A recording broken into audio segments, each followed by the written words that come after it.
Bullshit. It's the No Bullshit Marketing Show. I'm your host, Dave Mastovich. Our guest today is Howard Russell. But first, let's hit the bullseye. Amazon has been the subject of many hit the bullseye segments over the years. The company takes target market segmentation to a new level on an ongoing basis. Whether it's Amazon Prime luring us in for free shipping and other free stuff by actually paying $99, meaning it's not free, or showing us similar products that go with the one we just bought, the online shopper understands marketing and customer data better than most and actually drives the marketing industry to new heights on a lot of fronts. Now Amazon's latest idea is to deliver groceries to food stamp recipients. The company is one of 7 online retailers chosen by the U.S. Department of Agriculture to participate in the Supplemental Nutrition Assistance Program, or SNAP, to provide help to 44.2 million needy Americans. Amazon's drill down shows that 80% of food stamp recipients live in or near cities where Amazon has warehouses nearby. The company sees an opportunity in adding deliveries to low-income housing since they're already delivering nearby. The infrastructure, processes, and team are already in place, so why not make additional deliveries at a low marginal cost? The challenge is serving both the high and low end of the income scales. Think about it. Walmart customers are mostly low income, while customers from Costco are mostly higher income. Not saying it's exclusively that. Walmart definitely gets some middle and upper class income people, but the majority is middle to lower income on Walmart's side, and Costco's majority is upper middle to upper income based on their data. Can Amazon be the first major online retailer to meet the needs of both on a consistent basis? Amazon said the company's committed to making food accessible through online grocery shopping, offering all customers the lowest prices possible, and that their selection and competitive pricing can improve the grocery shopping experience for SNAP participants. We'll see if Amazon can be successful across both ends of the income spectrum. If their track record is any indication, Amazon's move to reach the low-income market by delivering groceries to food stamp recipients will be another example of the company hitting the bullseye. The No Bullshit Marketing Show is brought to you by Audible.com. Get a free audiobook download and 30-day free trial at audibletrial.com/nobs. You can download a book for free today. You have over 180,000 titles to choose from for your iPhone, Android, Kindle, or MP3 player. Again, it's audibletrial.com/nobs. Our guest today is Howard Russell, owner of Custom Nuclear Fabrication. CNF's core business involves the fabrication of spent fuel storage canisters and related products for the domestic and global commercial nuclear power industry. He's also co-founder and partner of Ferrum Capital Partners, a specialty asset management and financial services firm which works to bring international investment funds to the Western Pennsylvania region. He highlighted and educated us on a cool government program that is the West Penn Regional Center, where if people are looking to become citizens from foreign countries, they can invest in companies here that quickly employ at least 10. It sounds like a novel way to gain investment in the region while helping foreigners achieve their residency status, their citizenship, and while giving the government the time to ensure that they are the right people to obtain that status. He's a Pittsburgher, said he bleeds black and gold in episode 1. He's a Central Catholic guy and also IUP undergraduate in finance from the Eberly College of Business and Information Technology, Kent State for his MBA. He told us a little bit about how his first job was with Inroads, which was a program that helped mentor young African-American people to get a job right out of college or even right out of high school, get them ready for careers. He spent some time at the old Integra Bank. We threw out terms that our younger audience won't know when he mentioned Integra Bank that became National City, and we mentioned Word Perfect, which became Word. And we mentioned Lotus 123. He then went to a boutique private equity firm, started his own private equity firm, acquired 2 companies in 2006 with minimal staff, and talked about how crazy that was, but such a learning experience. And now he's co-owner of CNF while still being co-owner of Ferrum, a boutique investment firm that I mentioned earlier that runs the West Penn Regional Center, that is involved with the West Penn Regional Center and helps investment funds come to the Western Pennsylvania region. He's got a lifelong desire to give back. He's on the board of directors for Professional Environmental Engineers, president of the board of directors for the Kappa Scholarship Endowment Fund of Western PA, and a member of the African American Chamber of Commerce of Western PA. Howard, welcome to episode 2 of the No Bullshit Marketing Show. All right, I'm still here, Dave. So out of all that blathering I just did to give a quick recap, is there any... And that was no BS either. You like that? No BS. Is there any of the parts you'd like to add a little bit on? We had just finished up with talking about Ferrum and that neat program, and we talked a little bit about all those other points. Is there any other key points you want to give to episode 2 that you didn't quite get to in episode 1? I always like to give the guest the chance in case there was something they felt they didn't hit on enough. Well, I think we were talking about mentors, and we were talking about, I gave 2 different examples of either me BSing someone and someone BSing me, and so I want to tie that all in terms of mentorship. You know, you can't find good mentors, or you're not going to have good people around you if you're a BSer. One, they don't go hand in hand. And I think my success has been the result of eliminating the BS and being humble and honest in development of in my interacting with others as mentors, as friends, as colleagues. That's gone so that's been such a big help in the growth of my career and opportunities that I've seen and things that I've done. And it's really because I've eliminated the BS and really honed in on identifying people that are like-minded or can help me get to the next level. Not when I say like-minded, that's not necessary. We have to have the same ideologies, but the core is how can we help each other grow? And finding people like that has been very instrumental in my success. What if they were Patriots fans? Could you still work with them? Actually, yeah, I got to, believe it or not, started a new venture last year. And well, let me kind of backtrack. My 2 other partners from CNF are from Connecticut. Oh. So I said, don't even call me Monday, right? I got a new venture with a guy, and all weekend long we're back and forth about the Patriots. He lives in Boston. Unfortunately, I have some Patriot fans that I have to work with. So the one guy told him, I said, look, you can talk stuff to me until the day after the Super Bowl. Then it's a wrap. So that's good. Yeah. We have a couple clients, and I have a couple people in my Vistage group.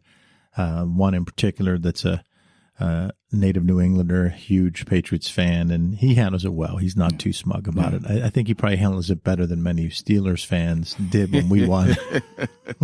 I give him each 5-10 minutes before we start our conversation. All right, get it out your system. That's good. Well, I love that comment about the no BS because it touches on growth. This show really is about leadership and communication and personal and professional growth. You mentioned how you've grown personally and professionally because decades ago you addressed something that you thought you had to get better at, and you were focused more on getting rid of the BS in your life and people around you and seeking out being like-minded people, being that they're not BSers. And I think that's really valuable to the audience. One of the things we talk about that puts people on the spot a second time, so at the tail end of the episode 1, we put you on the spot about when you were a BSer. Well, now we put you on the spot because it talks about messaging in this segment. And when it comes to messaging, we have to understand both our why or our reason for being, I mention on almost every show, the Simon Sinek book, Start With Why, is a great book. As I read that years ago, I thought, it's really important. And as a CEO, I have to read that and live that and convey my reason for being to my team. But for clients of ours, they have to have a second why, which is their customer's reason for buying. And then we need to crystallize those two answers, which often aren't exactly the same. Your why or reason for being might not match up exactly with why your customer's why or reason for buying. But they've got to be at least in the same ballpark or you're going to have a problem. And if they're in the same ballpark, you can crystallize it into one big idea, one memorable message or theme that makes an emotional impact on our target audiences. At Mass Solutions, I like to say that the Steve Ells line, that sustainably raised foods should not be an elitist pursuit for Chipotle. That's their mission statement. Sustainably raised foods should not be an elitist pursuit. I really have a strong feeling about that statement because it resonates with me about marketing. Throughout my career, I wondered, why do so many people have BS marketing? Was it only because I was at multi-billion-dollar companies? So was it just like sustainably raised foods should not be an elitist pursuit? I said, no BS marketing should not be an elitist pursuit. That's my why. That's why we started Mass Solutions. But my customers' why is they want marketing and messaging problems solved on time and on budget. They want bold solutions, no BS. So that's how we combined those two answers to the two why questions to come up with no bullshit marketing, bold solutions, no BS. So Howard, whether it's for you personally or your company, think of those two whys, your reason for being and your customer's reason for buying. The answers to those two are coalesced into the answer to this question. What's your big idea? Got a call coming in on the iPad at that very moment. It's impressive. I quickly got rid of the call. So that's a lot to throw at you because I gave you our mission statement, our why, and our reason for being, our customer's why. I just wanted to give you an example, but what do you see as your big idea? And to just talk about it, there's some common threads throughout your career. There's a lot of giving back. There's a lot of mentoring, both by you and for you. There's a lot of financial programming with the private equity. So how do you pull that all together for the next chapter of Howard Russell, the next 30 years of Howard Russell making changes? What's your big idea? Well, let me start by a question that was asked. Well, it was a rhetorical question about 10 years ago, and whether you like him or not, that's a whole different story. I had the pleasure of spending a lot of personal time with the Reverend Jesse Jackson. He was here for a National Urban League conference that was here. I want to say 2003, 2004. I forget one of those years. So that afternoon, me, another good friend of mine, Jesse Jackson, an assistant, we just hung out that afternoon. And this is right when he had this baby out of wedlock. Okay. And you see women throwing themselves at them, and we went to dinner and people were just approaching him, and he made a profound statement about what's your legacy going to be when you leave this earth.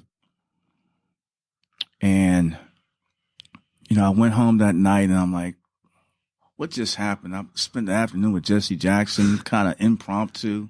I don't know how this happened, but that question about what's your legacy, it really hit home. When I leave this earth, what do I want my legacy to be? If I were to die right now, what would be my impact? What would be my legacy?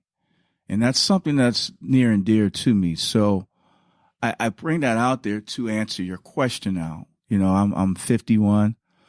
I say to myself, I like to live a strong 80. And when I say that, functioning, running, and doing what I'm doing now for the next 30 years. And my objective is making certain that my family and their families are taken care of, making certain that I have an impact on young people, regardless of race or gender, that I have an impact on them, that they can make a difference in the world and however they choose to do so. And if you look at my career and what I'm doing now, that's what's occurring. Financially, I'm making certain that my family and families to come are being taken care of. And because of the roles that I have in these jobs, I can be influential to the next generation of workers. With the nonprofit, we haven't spoken about that, but through the Capital Scholarship Endowment Fund, we mentor kids. We give kids scholarships to college. So we're impactful. So when I look at what I do, that's what I like. I like making money, and I like helping people be successful. That's what I like to do. And if I were to leave this earth, I want that to be my impact. Yes, Howard Russell, he took care of his family. He helped and helped others. Noble. I have to ask some more questions, though, about Sure. that. Tell us more about that day with Jesse. So he was here, and he visited two churches that day. There was Macedonia Baptist Church, which is on the hill. My buddy Chuck Sanders goes to, who's one of the most successful African-American entrepreneurs in the country. And that's probably a whole nother show you should do. And then he visited my church, Mount Aired. And so he had some free time. And for whatever reason, we met Jesse's assistant. He calls us like, hey, Jesse has some free time. Can you show him around? Whoa. Okay. And we're just showing him around the city. It was very impromptu. So you're walking through downtown Pittsburgh. We're walking through, we're driving, we're walking through, we're driving around. And I take it people were just coming up to you and going, asking for autographs, hugging the whole nine. I mean, we're kind of like quasi bodyguards, like they're pushing us. It was surreal, like, because it wasn't like it was planned. It's just, hey, Jesse has some free time. He wants to hang out with you guys. Okay, And when was this? What year? This was like 2004. So Okay. we spent probably 4 or 5 hours with him. Amazing.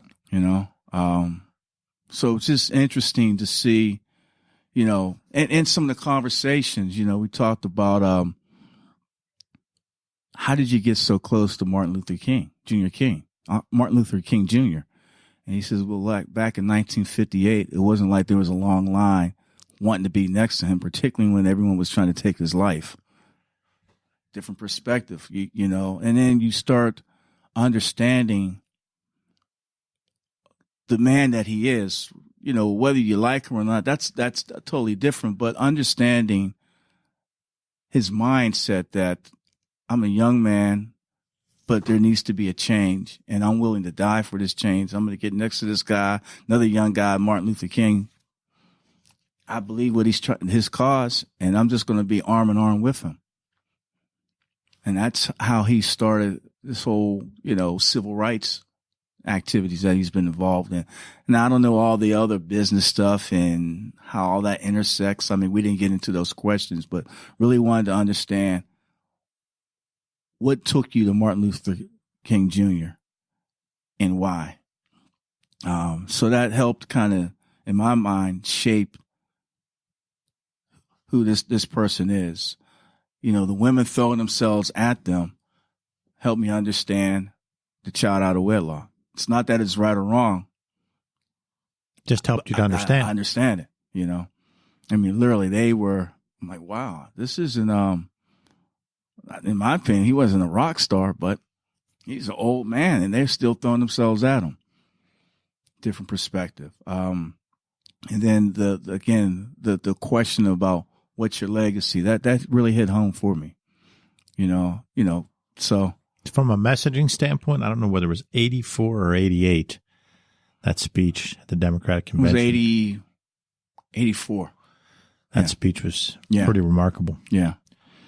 That was a big time day. Yeah, it was. It was. And it helped you come up with your big idea. Yeah.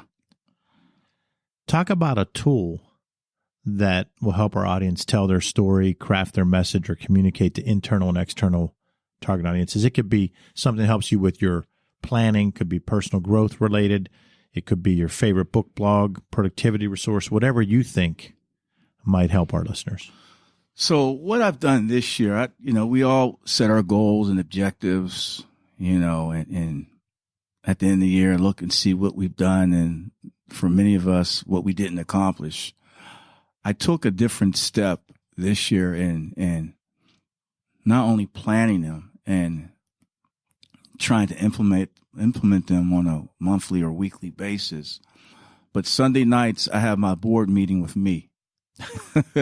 9:00. It's in my phone. It's scheduled where every Sunday at 9:00. Now I didn't do it last Sunday. There was a fiasco called the Steelers Patriots on. Yes, but I did it right after. But I go through my week. What did I accomplish? What didn't I accomplish? And if I didn't accomplish it, how do I get it on track for the upcoming week? Because if you don't, it's one thing to put some goals and objectives in place. If you don't have a strategy of implementation, 9 times out of 10, you're not going to be successful in achieving them. So you really have to be intentional in implementing whatever goals that you set place. So this weekly board meeting with myself has been helpful. It keeps me on point with what I do, what you do. You're a CEO. I got my hands in a multitude of things, and you're being pulled in a lot of different directions. You can easily get off track. And that's happened to me time and time again. And I'm hopeful this level of implementation with my weekly goals, weekly meetings, and restructuring the following week will lead me to what I'm trying to accomplish by year end. That's impressive. I like that a lot. And I think there are a number of keys. It's consistency because you put it into the phone and it comes up as a calendar item and you sit down and actually take the time to do it. And even though there was that Steelers loss, you waited till after it and still did it. So the consistency is actually huge. And hold on a second. I have this off just so you know. I'm surprised that the phone itself is off, but it's an interesting thing. It just triggers right into the iPad. So you have the consistency of doing that, which I think is huge. And then the discipline to continue to do that. And when you were telling the story, I was thinking, I think it's great. You actually have a meeting with yourself and you're saying like, I'm going to actually treat this as if it were a board meeting. Yeah. For me, it's, I can see the results already. Like I have a Excel file. I have one sheet that has personal. So I list all my personal goals I want to achieve during the year. And then I have in each column, each month. And then in another sheet, I have professional goals. So that's my tracking mechanism. And then every day, I used to try to put things, type them down, but I like writing notes. So I write my goals down every day, what I want to accomplish based off of this overall strategy. Then at the end of the week, I go through my notes to see if I reached them. And that's that Sunday meeting. So it's so far, I mean, obviously it's a new year, but I see the results already. I think that you talked about goals, and I think goal setting is so huge.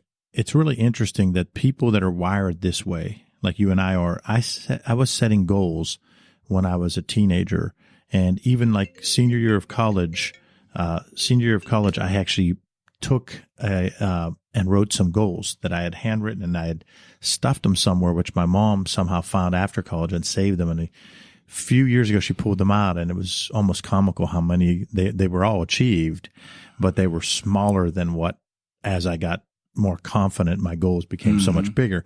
You have to continually do the goal setting and not just say, I want to become a CEO. Of course, ironically, when you and I were coming up, one of the biggest books that I'm pretty sure you probably read, because most of us did that were college students at that time, there were two. One was the Iacocca book, which a lot of our professors made us read that book when we were at IUP. But the second one was Art of the Deal. Yeah. There's no doubt. Yeah. Every aspiring business person in college at that time when that came out read that, and it told us what a CEO was. That term wasn't that common to people. Right. And you have to set the goals. You can't just say, I want to be a CEO. There have to be goals about what's going to be along the way. And I like how you've done that now, but also you've done it throughout your career the whole time. But don't you think you need to be, when we talk about wanting to be a CEO, you have to be an effective CEO of yourself first. Exactly. And I think a lot of people miss that boat when, as they set their goals, they're so professionally driven, and really they should be personally driven first, because the professional part is a byproduct of who you are personally. Exactly. I just think in general, most people aren't committed to do what they say they want to do. And I'm not trying to be arrogant, because there are many goals I haven't achieved. I've had many failures. Mm-hmm. But I sat out and decided what I wanted to do at each part of my life and build a plan and put it on paper. I love that you said put it on paper. And I worked towards it. And sometimes working towards it, I went, oh, shit, I don't know if I even want that anymore. And you shift gears. Like I went up the corporate ranks the whole way, as big as you can get. I had the trappings of success. And when I got there, I was like, oh, this probably isn't for me. It doesn't mean it's right or wrong. It's just there was a little too much BS for me. My definition of BS doesn't mean that it is for the next guy or gal. And then you shift gears. But most people just don't even put the goal down and then put a plan to it. And that plan has to focus on yourself first. I love that you said you write it all down, because I do the same thing. There's got to be fitness goals. There's got to be health goals. There's got to be eating goals. There's got to be time spent with whoever your significant others are, whether it's kids, wife, whatever it is. Those have to be goal setting, because if you don't, you're not going to do it. Right. You get busy and you forget and you neglect someone. You got to write it down. Yeah. Yeah. So it's I've always done a pretty good job writing them down and tracking them, but my Sunday night meetings that's really been helpful. So I got a couple of other business, a couple of friends that are entrepreneurs. So we're now talking about meeting once a month, 3 or 4 of us, and reviewing our goals and kind of being our own board, kind of like a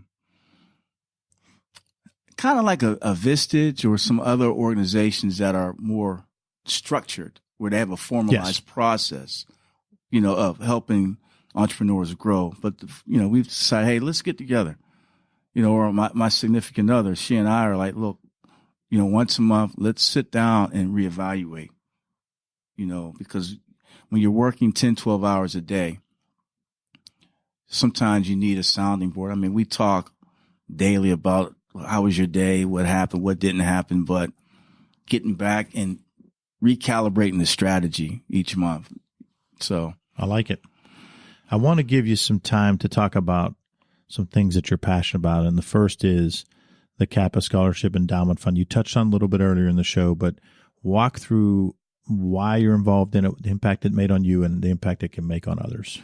So when I moved back to Pittsburgh, beginning of 2011,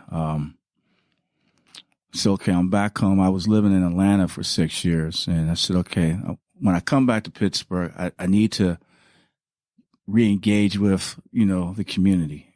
And for me, my fraternity was the easiest way, because we're a social service organization where our focus is doing things to impact the community and giving back.